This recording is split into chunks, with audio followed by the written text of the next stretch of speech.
There is contraction in the defense spend also, which is happening globally. So US is facing sequestration. Europe, a large part of contracting is spending. All these markets, which were traditionally markets where OEMs could spec the product, they are contracting.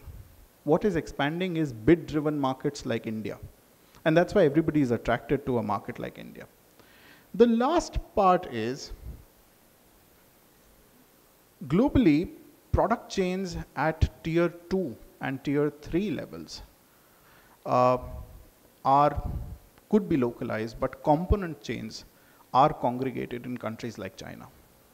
And this was also brought out. So we cannot really move component level manufacturing unless we get into large activity, large policy inputs like the MSIPs. So the MSIPs in that sense is an extremely laudable initiative because it is moving component manufacturing across the world, which is the big challenge for Indian entities.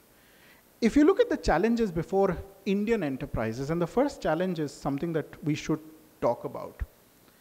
Program delays are, there is an anatomy to program delays. In India, program delays accompany program expansion of the budget. So a 100 rupee program becomes a 300 rupee program, even though it gets delayed by a few years. OEMs traditionally don't mind it because they're being paid for the program delay. Their issue is in terms of managing the activity on ground and presenting a case backwards. The challenge comes for Indian enterprises which cannot build relevant business cases because of program delays. The other problem is program delays are accompanied by expansion of budget, but the expansion of budget benefit is never passed to SMEs. So SMEs today cannot plan businesses in aerospace defense value chains, especially related to electronics, because A, programs get delayed, and two, even if there is a budgetary expansion that will happen at the end of a delayed program, the benefit of that never reaches the SME. The second part is lack of a commons infrastructure, especially for testing and certification. There is a very, very, very serious gap in testing and commons infrastructure for electronics in India. The question can be, should it be built by the government, should such infrastructure, or should it be built by the private industry, or should a model be followed where, akin to the UK, where such infrastructure is passed on and privatized like Kinetic in the UK, and a new viable model can be created. Today, private industry finds it difficult to access good quality testing facilities in India. The third issue is extremely high cost of capital. Look, we are in a global supply chain. The foreign OEM is getting capital at 3%, 4% cost of capital. So it believes, the foreign OEM believes that a supplier to a foreign OEM should, if it gets 12, 13, 14% return on a product, should be very happy. We raise money at 15% cost of capital. For us, anything less than 25% does not make sense. There is a huge gap. The gap of expectation of profitability of a supply chain partner from an OEM, which wants it to be between 7, 8, 10, 12%, and Indian enterprises which cannot operate below 20%.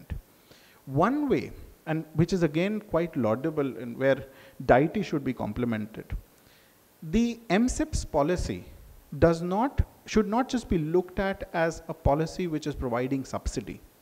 It is in a way helping to bridge this gap between the cost of capital expectations between private industry and the foreign partner. And I think we need more of these inputs, whether it's a technology development fund, whether it's MSIPs, etc. The second last issue is lack of trained manpower. I think that's been deliberated a lot.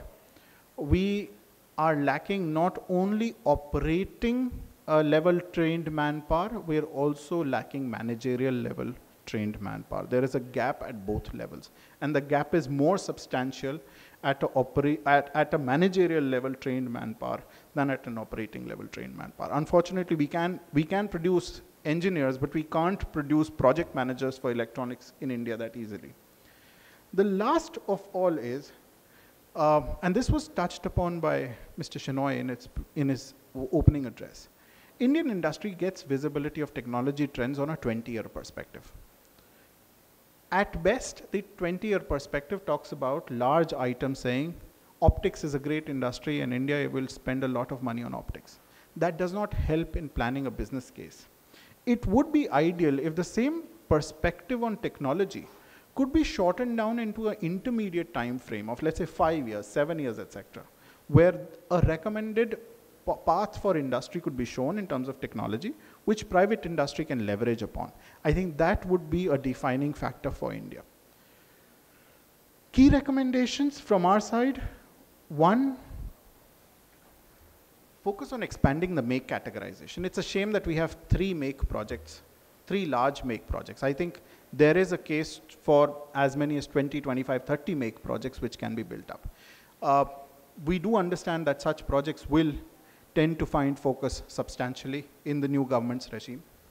Private industry will have to build competencies across user services and across platforms. So an optics competency is an optics competency for Army, Navy, Air Force, missile systems, etc. So I think we need to look at electronics as an industry of horizontals and not as an industry of verticals, which is extremely important and which is what DRDO has been doing for some time, but I think that vision needs to be broad-based. We've talked about the need for a robust commons infrastructure, which is a prerequisite for this industry to grow. We will need a shift in terms of ensuring that we can leverage as much of commercially off-the-shelf equipment and build design and integration competence, because value add for Indian industry will lie only in the design and integration competence.